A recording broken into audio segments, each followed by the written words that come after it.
Assalamualaikum warahmatullahi wabarakatuh. Halo semuanya teman-teman, selamat malam, selamat datang kembali di channel kesayangan kita, channel Ilo Ekstrim. Dan masih bersama saya Ilo dimanapun teman-teman berada. Semoga teman-teman selalu dalam keadaan sehat walafiat tanpa kekurangan satu apapun, amin amin ya robbal alamin.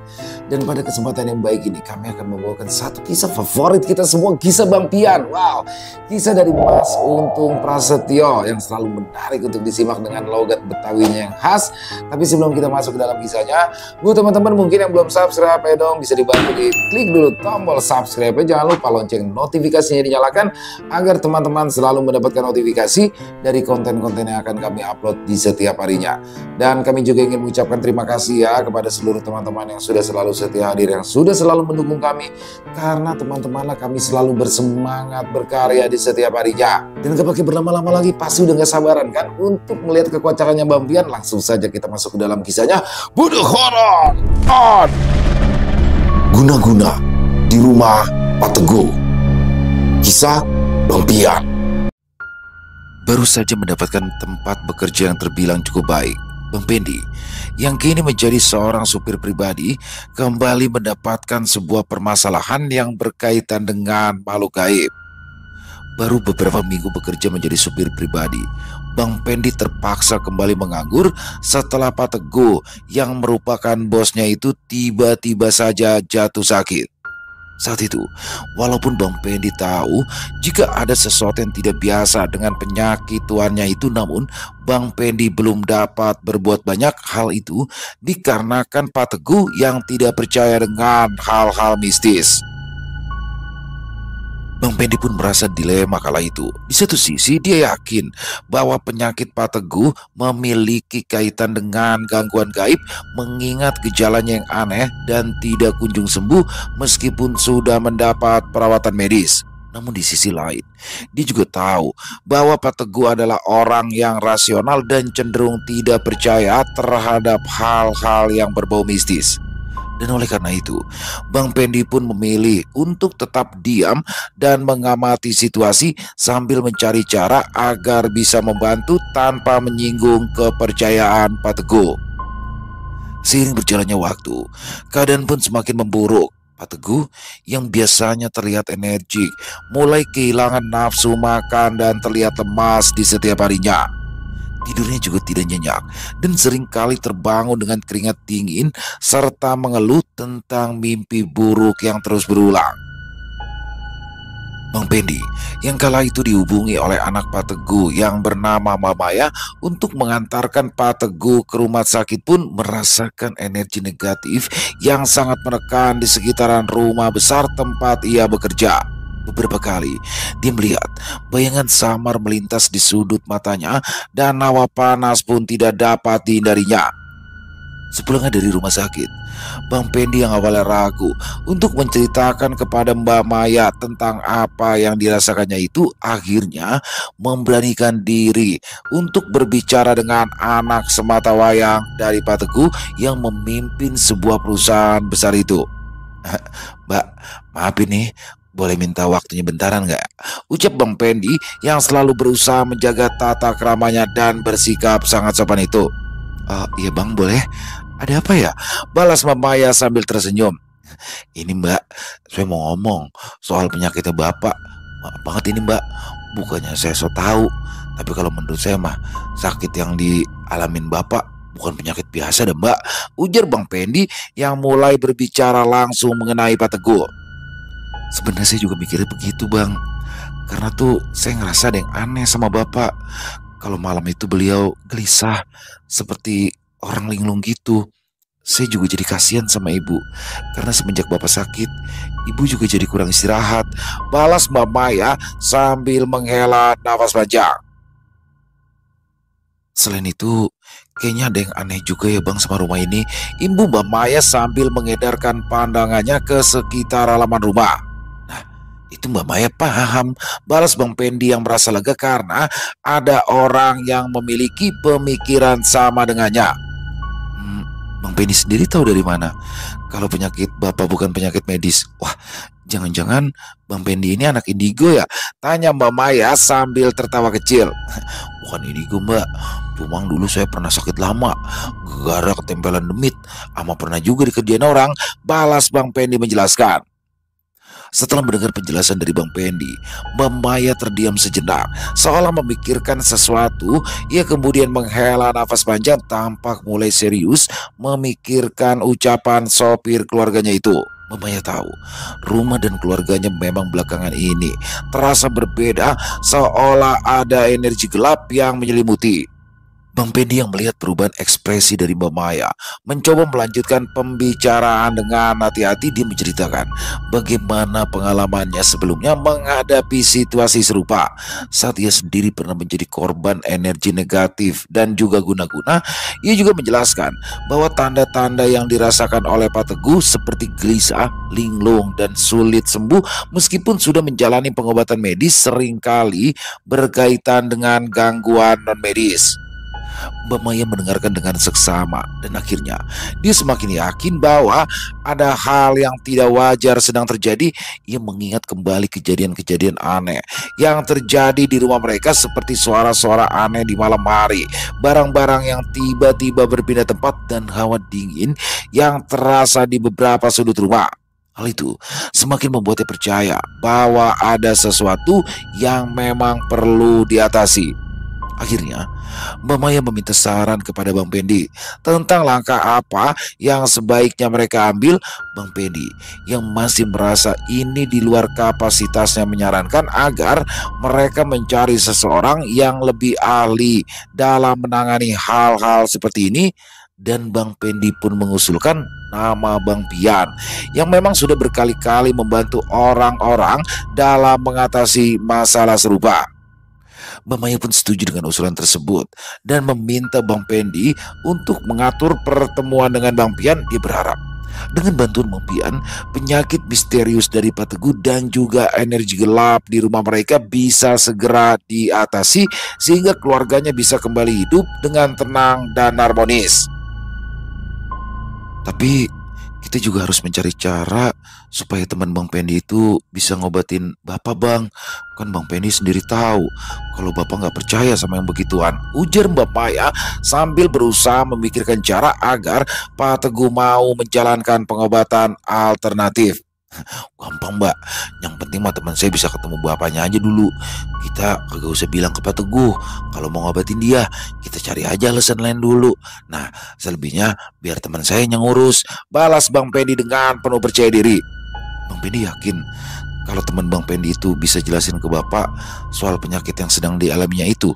Tanya Mbak Maya yang ragu dengan usulan dari Bang Pendi. Udah tenang aja, Mbak, temen saya mah punya 1000 akal. Selain dia jago ngomong, dia juga lucu banget orangnya. Saya yakin banget dah kalau Pak Teguh pasti mau diobatin sama dia nantinya, jawab Bang Pendi yang memang sudah lama mengenal Bang Pian. Ya udah, kalau gitu Bang Pendi atur aja ya, saya ikut aja. Yang penting Bapak sehat lagi, balas Mbak Maya yang membuat Bang Pendi merasa lega kala itu. Setelah mendapat persetujuan dari Mbak Maya, Bang Pendi pun langsung menghubungi Bang Pian dan memberitahu situasi yang sedang mereka hadapi.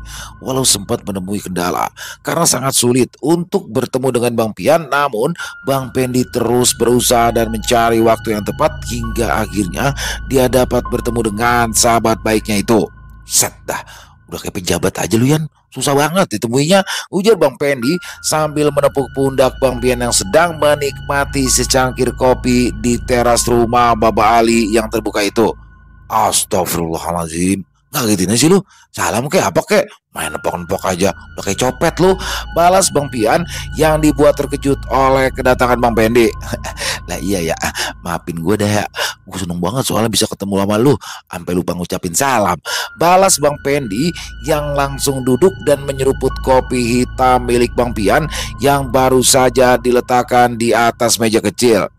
Rasain lo, main nyosor aja udah kayak soang galak, pahit-pahit tepu mulut lo, ujar Bang Pian sambil tersenyum ketika melihat Bang Pendi mengusap bibirnya setelah menyeruput kopi hitam milik Bang Pian yang terasa pahit. Set dah, ini kopi apa rebusan Antawali sih, pahit amat, suek bener dah, ucap Bang Pendi yang terlihat kesal. Rasain, balas Bang Pian singkat.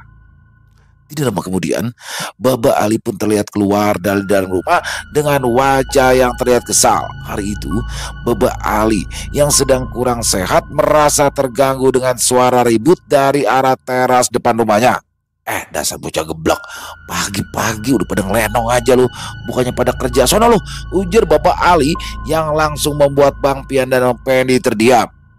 Lah, saya mau masuk malam. Ini nih, Satria Baja Hitam anaknya Bang Jali. Pagi-pagi udah ngayap aja, balas Bang Pian sambil membakar rokok kretek kesukaannya. Bisa aja lu panci, ucap Bang Pendi kesal. Jangan pada berisik dah lu ya. Gue mau istirahat ini. Kepala gue puyeng banget. Mana badan rasanya sakit semua. Lu malah pada ribut aja, balas Baba Ali yang kembali masuk ke dalam rumahnya. Lu pada kalau mau ngelenong jangan di sini kan. Sono di perempatan Celeduk yang nyarame orang. Imbu Baba Ali kesal. Lu sih pagi-pagi bikin perkara aja. Jadi ngambek lah tuh aki-aki, ucap Bang Pian yang membuat Bang Pendi tersenyum. Emangnya ada apaan sih lu? Pakai ribut nyariin gue segala, tanya Bang Pian penasaran. Gue ada kendala inian, bos gue sakit. Nah jadi sekarang gue kerja kagak tiap hari dah, balas Bang Pendi dengan suara pelan. Waduh, roman-romannya lu kemarin mau ngasih gue job ini. Sorry deh Pen, gue agak sempet, jadwal gue udah padat, ujar Bang Pian yang membuat Bang Pendi terkejut. Dah, lu sibuk apaan sih lu? Lagian jadwal apaan yang padat? Udah kayak orkes Bang Tanco aja lu. Kudu pesen dari jauh-jauh hari, balas Bang Pendi dengan wajah yang berubah kesal. Ya pokoknya padat banget ini mah. Mending lu cari orang lain aja dah, ucap Bang Pian acuh tak acuh. Set dah, sombong amat lu ya. Timbang jadi sapam aja udah kayak komandan batalion lo, celetuk Bang Pendi yang membuat Bang Pian tersenyum.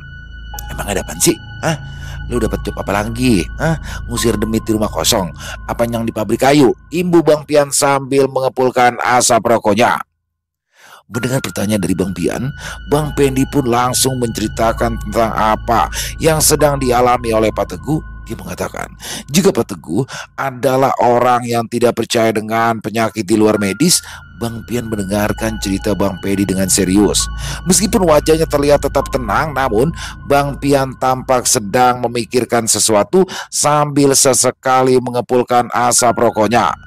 Dia yang sudah terbiasa dengan hal-hal di luar nalar manusia itu merasa tertantang ketika menghadapi kasus seperti Pak Teguh yang tidak mempercayai dan cenderung menolak pengobatan alternatif atau spiritual. Sehingga untuk mengobatinya membutuhkan pendekatan yang dapat berbeda, terutama karena orangnya seperti itu.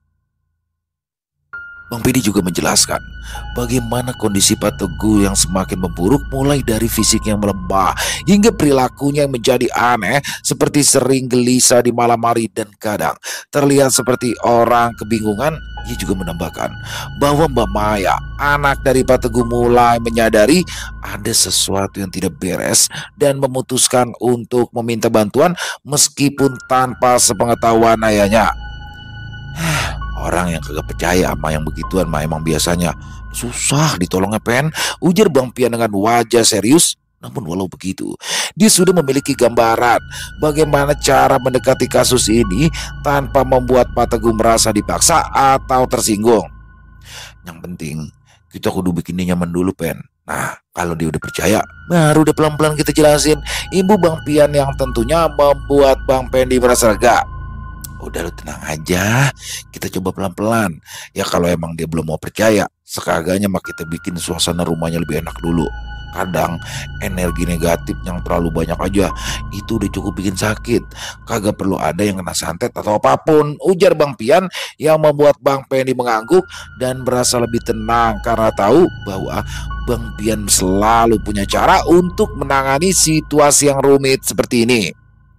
Bang Pian yang sudah terbiasa menangani masalah seperti ini dengan tenang menerima permintaan bantuan dari Bang Pendi. Ia hanya meminta Bang Pendi memastikan bahwa ia bisa bertemu dengan Pak Teguh meskipun tanpa alasan yang jelas. Dia menyarankan agar pertemuan tersebut diatur dalam suasana yang santai seperti sekedar silaturahmi biasa. Bang Pian juga meminta beberapa detail tentang kepribadian Pak Teguh agar ia bisa menyesuaikan cara pendekatannya. Dia tahu menghadapi orang yang skeptis terhadap hal-hal non medis memerlukan strategi khusus.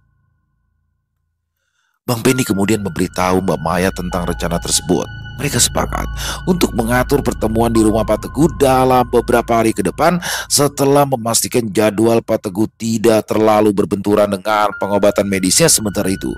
Mbak Maya juga berusaha menciptakan suasana yang kondusif di rumah agar Pak Teguh tidak merasa terbebani dengan pertemuan itu. Setelah semua siap, Bang Pendi pun kembali menemui Bang Pian dan mengutarakan rencananya bersama Mbak Maya. Kala itu mereka berdua telah merencanakan jika Bang Pian akan menjadi tukang urut tradisional yang akan memijat Pak Teguh untuk menghilangkan rasa sakit di badannya. Lu mah kebangetan aja Pen, masa ya gue jadi tukang urut yang kagak-kagak aja lu, ujar Bang Pian dengan wajah yang kesal. Ya mau gimana lagi kan, bos gue maunya begitu. Ini aja anaknya sampai ngerayu-rayu biar bos gue mau diurut, balas Bang Penny dengan tenang menjelaskan. Ya aturan jangan tukang urut dong Kotaro Minami, yang lain kan bisa tukang ledeng kek, tukang bangunan kek, apa kek selain ngurut. Suek banget lu mah, ujar Bang Pian dengan wajah yang semakin kesal. Emang apa sih? Lah bukannya lu malah gampang bakal ngobatin bos gua, pan lu bisa amprogan langsung sama dia, balas Bang Penny dengan wajah serius. Amprogan sih amprogan, tapi gua geli Pen, maaf nih ya, dari kecil gua gak banget yang namanya diurut, karena gua geli gitu kalau badan gua dipegang-pegang orang, apalagi ini gua kudu nyemak-nyemak badan orang, ujar Bang Pian menjelaskan sambil bergidik membayangkan sesuatu yang tidak diinginkan. Bagaimana lagi ya, masa ya mau dibatalin, kan kagak enak sama Mbak Maya anaknya Pak Teguh, ucap Bang Pendi dengan suara pelan. Hai udah dah, yang penting ketemu bos lu dulu aja, perkara ngurut gampang nanti, balas Bang Pian yang berlalu pergi meninggalkan Bang Pendi untuk mengganti pakaian. Hari yang dinantikan akhirnya tiba. Bang Pian datang ke rumah keluarga Pak Teguh bersama dengan Bang Pendi, dan ketika bertemu dengan Pak Teguh, Bang Pian dengan cepat mencairkan suasana dengan obrolan ringan dan guyonan khasnya yang membuat semua orang termasuk Pak Teguh tertawa dengan lepas. Tidak ada tanda bahwa Bang Pian sedang menyelidiki sesuatu. Saat itu dia benar-benar membuat pertemuan itu penuh dengan canda tawa. Namun di balik senyum dan candaannya, Bang Pian mulai mengamati aura di sekitaran Pak Teguh. Ia bisa merasakan energi gelap yang mengelilingi pria itu, tetapi ia tetap menjaga ekspresi wajahnya agar tidak terlihat serius. Sambil terus berbicara, Bang Pian perlahan mencari cara untuk mendekati inti masalah dengan tetap membuat Pak Teguh merasa nyaman. Setelah beberapa saat, Bang Pian mulai menyelipkan pertanyaan-pertanyaan yang seolah-olah tidak disengaja. Dia bertanya tentang kesehatan Pak Teguh, pola tidurnya, dan bagaimana perasaan fisik maupun mentalnya belakangan ini. Pak Teguh yang memang sudah mulai merasa nyaman dengan kehadiran Bang Pian mulai menceritakan keluhannya, termasuk rasa tidak nyaman yang sering ia rasakan tanpa sebab yang jelas. Saya ini orang yang sama sekali nggak percaya kalau makhluk gaib itu bisa bikin kita sakit, Mas, ujar Pak Teguh yang membuat Bang Pian terdiam. Kalau soal itu kagak percaya mah kagak ngapa-ngapa Pak, yang penting kan Bapak percaya adanya makhluk gaib, setan, demit, jin, sama sejenisnya, balas Bang Pian dengan tenang. Ya kalau itu sih saya percaya Mas, balas Pak Teguh yang masih terlihat santai. Saya juga awalnya begitu Pak, saya kagak percaya kalau angin bisa bikin kita sakit. Tapi pas sudah sering masuk angin, saya percaya kalau angin ternyata bisa bikin kita sakit, balas Bang Pian yang membuat Pak Teguh tersenyum mendengarnya. Ya kalau angin kan jelas ada dan bisa kita rasain Mas, beda kan sama setan, ujar Pak Teguh dengan nada suara datar. Lah setan pan juga ada Pak, cuma aja dia sedikit beda sama angin. Kalau angin pan bisa dirasain ya sama semua orang. Nah kalau setan itu cuma bisa dirasain sama orang-orang tertentu doang. Misalnya nih ya, Bapak tiba-tiba merinding terus ngerasa mual, nah sebenarnya di deket Bapak itu lagi ada setan, balas Bang Pian menjelaskan dengan caranya yang terbilang cukup unik dan sederhana. Nah kalau si setan itu bisa bikin kita merinding sama mual, lah berarti setan juga bisa bawa penyakit Pak. Terus dia bisa juga jadi penyebab orang sakit, imbu Bang Pian yang membuat Pak Teguh menganggukkan kepalanya seraya memahami apa yang telah disampaikan oleh Bang Pian. Jadi menurut sampean penyakit yang ada di dalam tubuh saya ini bukan penyakit medis? Tanya Pak Teguh sambil menganggukkan kepalanya. Kurang lebihnya kayak begitu deh Pak, balas Bang Pian singkat. Berarti sampean ini bukan tukang urut biasa dong, tapi orang yang paham dengan dunia gaib. Tanya Pak Teguh yang membuat Bang Pian kebingungan menjawabnya. Ya dikit-dikit saya ngerti Pak, soalnya dulu mah saya pernah belajar buat ngobatin penyakit non medis. Jawab Bang Pian dengan lugas. Ya sudah, sekarang coba sampean lihat. Sebenarnya ada apa dengan tubuh saya ini? Pinta Pak Teguh yang kala itu membuat Mbak Maya dan juga Bang Pendi tersenyum. Saat itulah Bang Pian melihat peluang.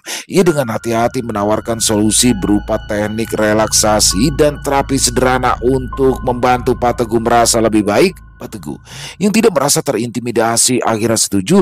Mbak Maya dan Bang Pendi yang diam-diam mengamati dari samping merasa lega melihat Pak Teguh yang mulai membuka diri.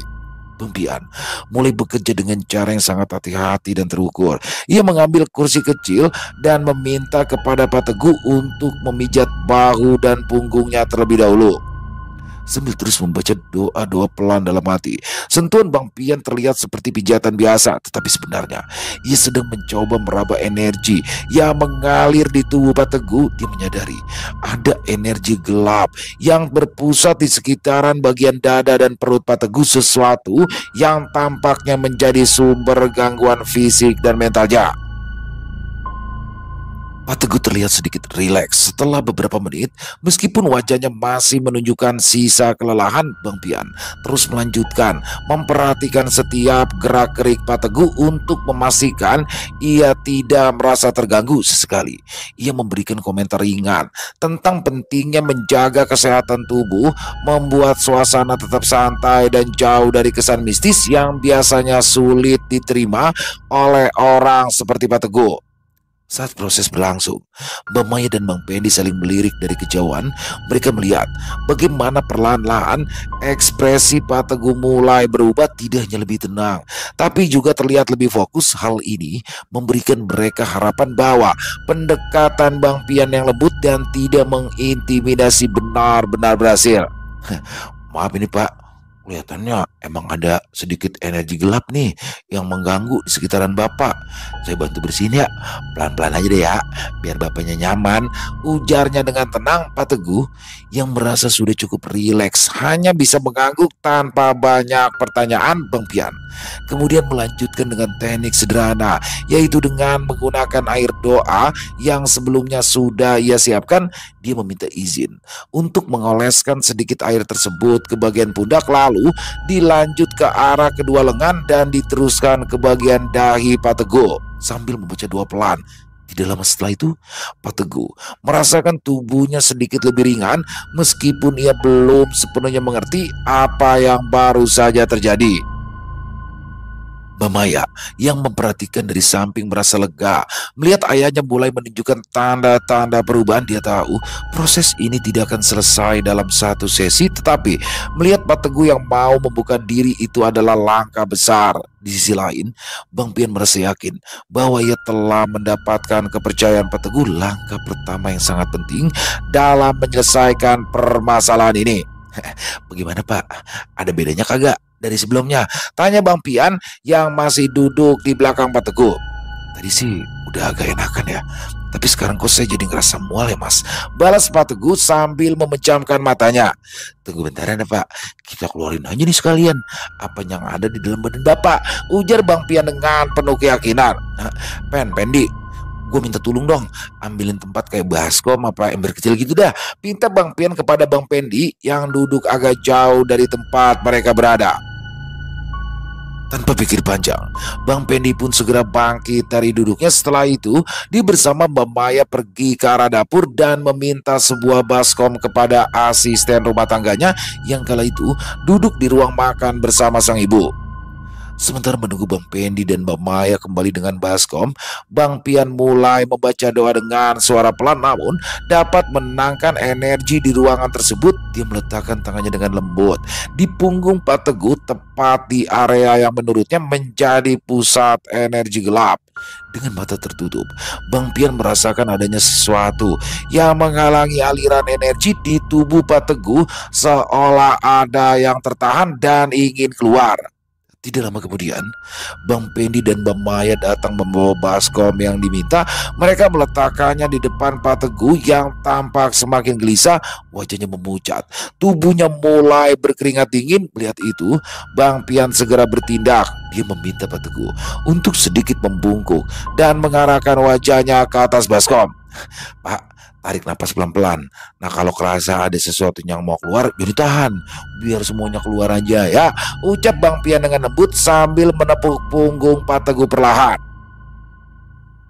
Beberapa detik berlalu dalam keheningan hingga tiba-tiba Pak Teguh mulai muntah, namun yang keluar bukan hanya cairan biasa, ada lendir berwarna hitam yang menggumpal seperti rambut dan mengeluarkan bau tak sedap, membuat semua orang yang ada di ruangan itu terkejut.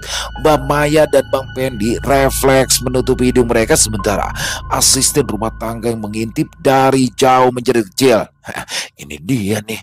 Nah, ini salah satu sumber penyakit Bapak nih, ujar Bang Pian sambil terus mengusap punggung Pak Teguh untuk memastikan semuanya keluar. Setelah beberapa saat, muntahnya berhenti dan Pak Teguh terlihat sangat lemas. Bang Pian segera mengambil kain yang sudah disiapkan untuk membersihkan wajah dan tangan Pak Teguh. Bagaimana Pak? Rasanya bagaimana sekarang? Tanya Bang Pian dengan nada yang lembut. Pak Teguh membuka matanya perlahan. Meski masih terlihat lemah, dia mengangguk dan menjawab dengan suara yang serak. Entah kenapa ya, saya merasa lebih ringan sekarang, balas Pak Teguh singkat.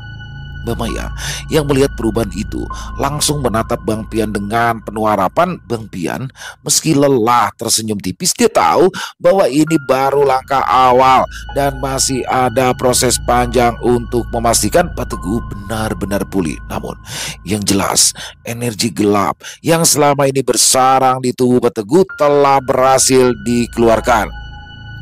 Apa sampean bisa jelaskan kenapa bisa ada gumpalan rambut yang keluar dari tubuh saya, Mas? Tanya Pak Teguh penasaran. Ya, ini mah salah satu penyakit yang disebabin sama campur tangan setan demit, jin, sama sebangsanya Pak, balas Bang Pian menjelaskan. Apa saya benar-benar terkena guna-guna, Mas? Tanya Pak Teguh lagi. Bisa dibilang begitu Pak, tapi udah jangan dipikirin terus. Yang penting sekarang Bapak tahu dah kalau penyakit yang Bapak alamin saat ini bukan penyakit medis. Tapi biar bagaimana juga Bapak kudu tetap kontrol ke dokter biar dapat obat sama vitaminnya juga, balas Bang Pian yang membuat Pak Teguh menganggukkan kepalanya. Nah, sekarang Bapak istirahat dulu aja dah. Saya sama Pendi masih ada urusan. Bapak tenang aja, insya Allah Bapak bisa sembuh. Ibu Bang Pian yang langsung berdiri meninggalkan Pak Teguh dan berjalan keluar dari ruang keluarga yang terlihat sangat besar itu. Loh Mas, sampean ini bagaimana toh? Saya kan belum ngucapin terima kasih, sampean malah ngeluyur pergi begitu saja, ujar Pak Teguh yang membuat Mbak Maya dan Bu April sang istri tersenyum mendengarnya. Udah tenang aja Pak, ntar saya balik lagi, balas Bang Pian yang terlihat sangat terburu-buru. Setelah berada di luar rumah, Bang Pian dan Bang Pendi yang sedang menikmati sebatang rokok dan kopi hitam kesukaan mereka dihampiri oleh Mbak Maya.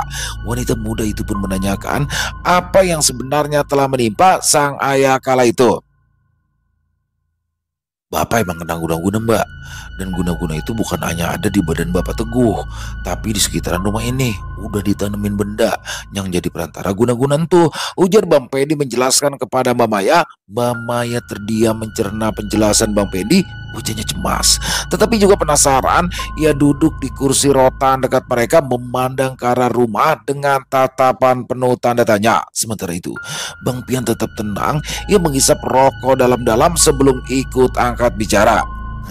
Bener apa yang baru dikata sama si Pendi, Neng. Saya tadi udah ngerasain energi negatif di badan Pak Teguh emang parah. Tapi mah itu cuma sebagian kecil aja. Pusatnya kayaknya mah ada di sekitaran rumah dah. Biasanya mah ya orang yang niat jelek kayak gitu emang nanam benda-benda kayak jimat, tanah kuburan, atau barang-barang lain di tempat yang susah untuk dijangkau, ujar Bang Pian sambil menyeruput kopinya. Jadi maksud Bang Pian di sekitaran rumah ini ada barang-barang semacam itu yang sengaja ditaruh untuk nyakitin Bapak? Tanya Mbak Maya dengan nada khawatir. Iya Neng, nah kalau benda-benda itu kagak diangkat, energi negatifnya bakalan terus ada. Walaupun tadi di badan Pak Teguh udah saya beresin sebagian, itu mah cuma ngilangin efeknya sementara. Guna-guna ini kagak bakalan berhenti selama sumbernya masih ada, balas Bang Pian sambil mengangguk pelan. Tapi siapa yang tega ngelakuin ini ke keluarga kami ya bang? Apa salah kami sama mereka? Gumamnya dengan suara gemetar. Ya namanya orang neng.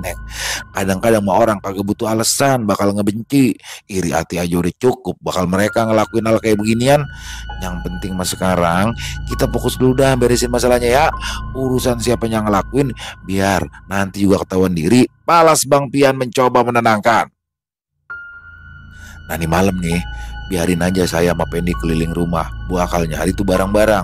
Tapi saya butuh bantuan Mbak Maya nih, buat nyiapin apa aja. Ibu Bang Pian lagi, Mbak Maya langsung mengangguk, seolah menemukan harapan di tengah kekalutan.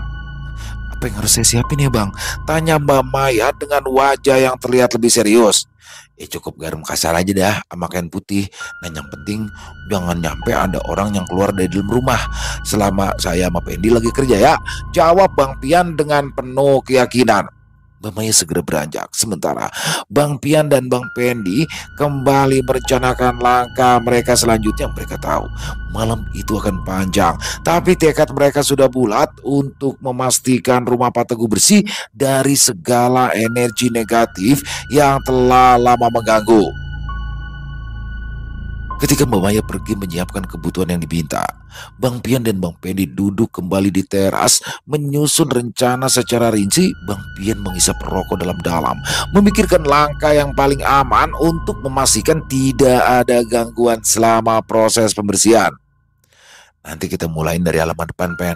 Nah, biasanya benda-benda kayak gitu suka ditanam di tempat strategis, kayak di sudut-sudut pagar, di bawah pohon, atau dekat pintu masuk, ujar Bang Pian sambil menunjuk ke arah taman kecil yang ada di depan rumah. Gue mau ikut apa kata lo aja deh, Yan. Wah, gak nyangka dah kita bisa sampai sejauh ini. Gua kata Bapak Teguh bakalan marah, balas Bang Pendi dengan nada serius. Iya sama-sama. Yang penting biar pada sehat lagi dah. Kan kalau tempat Teguh sehat, lo bisa kerja terus, Pen. Ucap Bang Pian yang membuat hati Bang Pendi tersentuh. Nah, habis di depan, kita pindah ke belakang. Lu jangan lupa baca doa-doa yang udah diajarin sama Ardi. Kita kagak tahu nih seberapa kuat energi yang dipasang sama orang yang ngirimin ini nih. Ibu Bang Pian menjelaskan. Tak lama kemudian, Mbak Maya kembali dengan membawa sebungkus garam kasar dan beberapa potong kain putih.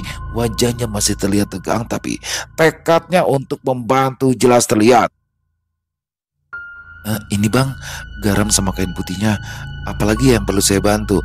Tanya Mbak Maya sambil menyerahkan barang-barang tersebut. Udah cukup, Neng. Sekarang si Neng masuk aja ke dalam deh ya. Tutup semua pintu sama jendela. Ingat, jangan ada yang keluar sampai saya sama Pendi selesai ya. Jawab Bang Pian dengan tegas. Mbak Maya mengangguk, lalu masuk kembali ke dalam rumah, memastikan seluruh anggota keluarga tetap berada di dalam. Sementara itu, Bang Pian dan Pendi mulai bergerak ke halaman depan. Dengan hati-hati, Bang Pian menyebar garam kasar di sepanjang pagar dan sudut-sudut taman.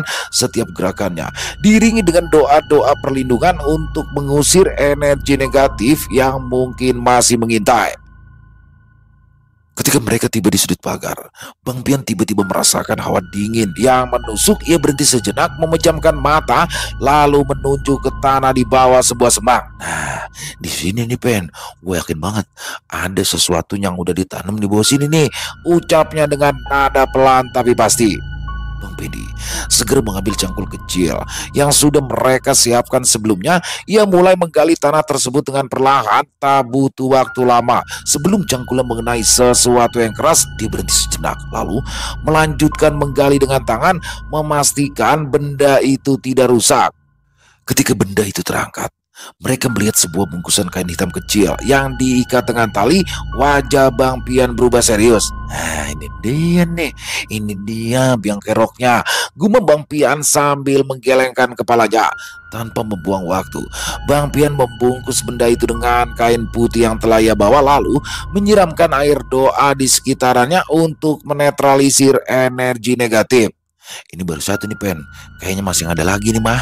Sekarang kita lanjut ke belakang yuk, ujar Bang Pian sambil mengamati lingkungan sekitar dengan waspada. Malam semakin larut, namun semangat mereka tetap menyala. Mereka tahu pembersihan ini adalah langkah penting untuk mengembalikan kedamaian di rumah Pak Teguh. Setiap sudut rumah diperiksa dengan teliti, memastikan tidak ada lagi benda-benda yang menjadi sumber energi gelap yang mengganggu. Sesampainya di halaman samping rumah, menuju ke halaman belakang, langkah Bang Pian pun terhenti tanpa ragu. Dia mulai melantunkan doa sambil mengarahkan tangannya ke arah sebuah pot besar yang berjarak sekitar 3 meter dari tempatnya berada. Hawa dingin pun mulai terasa, dan tidak lama kemudian dari tempat pot besar itu berada muncul kepulan asap yang perlahan-lahan mulai menebal. Kepulan asap itu terus berputar di sekitaran pot besar, membentuk sosok makhluk yang tinggi dan besar dengan mata menyala merah menyala.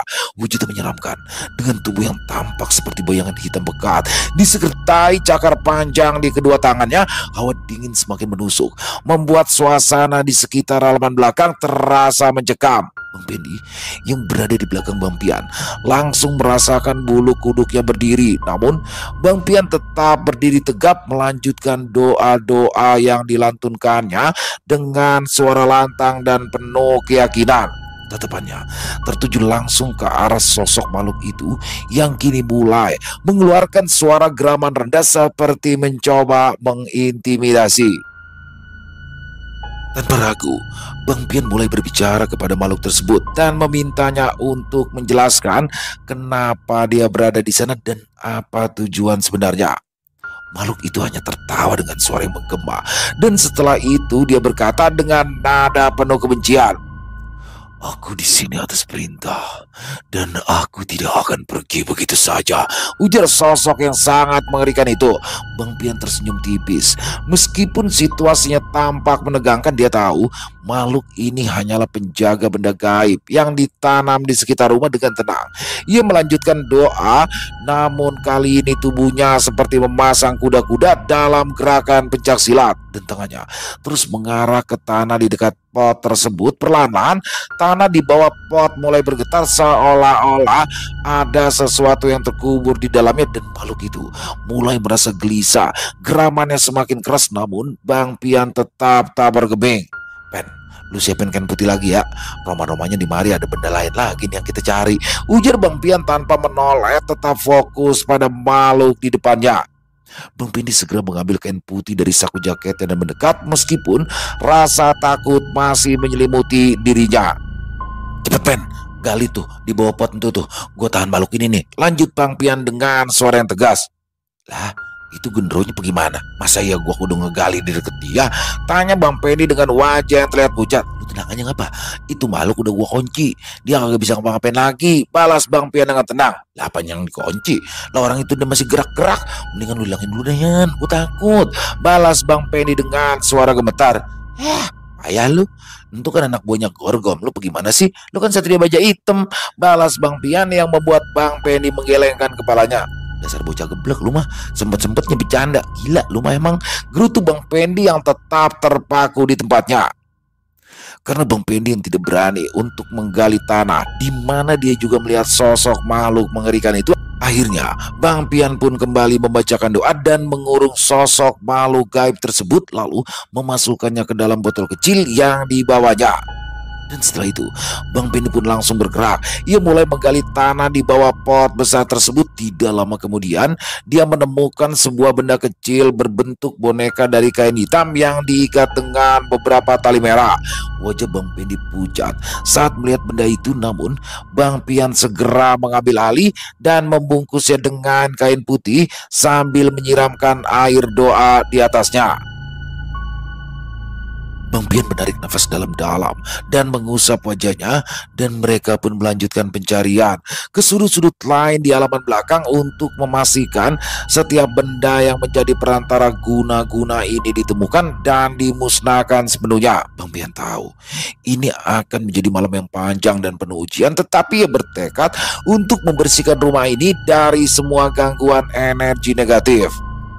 Setelah semua benda yang menjadi perantara guna-guna berhasil ditemukan dan dimusnahkan, Bang Pian berdiri di tengah halaman belakang rumah Pak Teguh. Wajahnya tampak serius sementara udara malam terasa semakin dingin. Dengan kedua tangan yang terangkat, Bang Pian mulai melantunkan doa-doa perlindungan yang pernah ia pelajari. Suaranya mantap dan penuh keyakinan menggema di antara dinding-dinding rumah besar itu. Setiap langkahnya dia jejakkan dengan hati-hati di sekeliling rumah, seolah membentuk lingkaran tak kasat mata. Dalam proses itu, dia menaburkan garam kasar yang telah didoakan ke setiap sudut halaman. Garam tersebut menjadi simbol perlindungan untuk membentengi rumah dan penghuninya dari energi negatif atau serangan gaib di masa depan. Ketika akhirnya Bang Pian selesai, ia berdiri di depan pintu rumah dan mengucapkan doa terakhir. Kemudian ia berbalik menghadap Bang Pendi dengan nafas yang terlihat sedikit lega. Alhamdulillah, kelar juga Pen. Sekarang rumah ini udah gue pagerin. Insya Allah di rumah aman. Kalau ada yang mau nyoba-nyoba, ya bakalan kena duluan ya pada. Ujar Bang Pian dengan nada yakin meskipun lelah mulai terlihat di wajahnya. Makasih banyak ini Yan. Wah bener-bener agak tahu ini bagaimana caranya balas budi sama lu Yan. Balas Bang Pendi sambil menundukkan kepalanya. Udah lu tenang aja. Yang penting mah sekarang keluarganya Pak Teguh aman. Pan udah gue bilang tadi, kalau Pak Teguh sehat lagi pan lu bisa kerja terus. Balas Bang Pian dengan tenang. Malam itu, suasana di rumah Pak Teguh terasa lebih tenang. Hawa berat yang sebelumnya terasa seolah telah lenyap sepenuhnya. Keluarga Pak Teguh akhirnya bisa beristirahat dengan lebih damai. Sementara itu Bang Pian dan Bang Pendi meninggalkan rumah dengan perasaan lega. Selesai. Wow, luar biasa kisah dari Mas Untung Prasetyo, kisah Bang Pian. Di sini Bang Pendi lagi, Bang Pendi lagi. Satria Baja Hitam Kotaro Minami. Aduh, apa namanya Bang Pendi sekarang itu sudah bisa kayak melihat ya dan merasakan, tapi dia belum bisa menyelesaikan satu masalah. Jadi kayaknya kalau menurut saya yang biar seru nih Bang Pian harusnya mengajarkan juga Bang Pendi di pelan-pelan biar kedepannya bisa jadi duet maut nih, karena kan Ardi kan banyak kesibukan tuh di situ. Dan di sini bagaimana seru ya. Bagaimana Bang Pian dengan segala macam akalnya. Seorang Pak Teguh yang tidak percaya dengan hal-hal yang seperti itu ya. Dia percaya adanya jin, setan, dia percaya, tapi dia tidak percaya bahwa mereka-mereka ini bisa menyakiti manusia. Tapi di sini saya suka tuh perumpamaannya Bang Pian ya, kayak angin kan nggak kelihatan tapi bisa menyakiti menyakiti manusia atau membuat sakit manusia dengan masuk angin. Nah di sini perumpamaan itu diumpamakan itu sama seperti setan, demit atau yang lainnya, dia bisa menyakiti tapi dengan caranya masing-masing. Keren sih menurut saya Bang Pian. Dan overall percaya atau nggak percaya tentang hal-hal seperti itu kita kembalikan sih sebenarnya kepada teman-teman ya. Tapi memang boleh tidak percaya tapi jangan sampai kayak meledek atau justru menyepelekan atau jumawa, itu akan sangat berbahaya. Dan kisahnya memang keren banget buat Mas Untung Prasetyo. Terima kasih, ditunggu lagi kisah-kisah Bang Pian selanjutnya. Jangan kelamaan ya Mas Untung ya. Dan semoga kisah barusan bisa menghibur teman-teman semua para pecinta penikmat horor misteri, lebih khususnya lagi kepada para subscriber dari channel Ilo Extreme. Buat yang suka dengan videonya bisa diklik tombol like atau tombol jempolnya. Boleh juga dibantu di-share link videonya ini ke teman-teman yang lain agar juga ikut merasa terhibur. Buat yang punya komentar lain bisa menuliskan di dalam kolom komentar ataupun hanya sekedar saling menyapa. Insya Allah kami akan menjawab satu persatu. Buat teman-teman mungkin yang baru gabung atau yang sudah lama gabung tapi lupa belum subscribe, bisa diklik dulu tombol subscribe-nya. Jangan lupa lonceng notifikasi yang juga dinyalakan agar teman-teman selalu mendapatkan notifikasi dari konten-konten yang akan kami upload di setiap harinya. Dan untuk channel Ilo Extreme ini kami upload setiap hari teman-teman ya, setiap malam jam 7 malam waktu Indonesia bagian Barat. Oh iya, buat teman-teman mungkin yang punya kisah horor misteri ya, yang diangkat dari kisah nyata, dari pengalaman pribadi, apabila mungkin berkenan dibawakan di channel kami, silakan bisa mengirimkannya ke nomor telepon kami yang ada di sini. Bebas ya, dalam bentuk tulisan boleh, dalam bentuk suara boleh, kiriman suara ya, atau voice note atau audio rekaman bebas, senyamannya teman-teman aja. Buat teman-teman yang sudah mengirimkan, kami ucapkan terima kasih. Di akhir kata, saya Ilo mengucapkan permohonan maaf apabila mungkin dalam pembawaan kisahnya ada kata-kata saya yang salah ataupun ada kata-kata saya mungkin yang kurang berkenan. Saya mohon dibukakan pintu maaf yang seluas-luasnya. Sampai berjumpa lagi di konten-konten kami selanjutnya. Yang pasti tidak kalah seramnya, yang pasti tidak kalah ngerinya. Masih bersama saya Lilo di channel Lilo Extreme. Salam sehat, sukses, bahagia selalu untuk kita semua. Wassalamualaikum warahmatullahi wabarakatuh.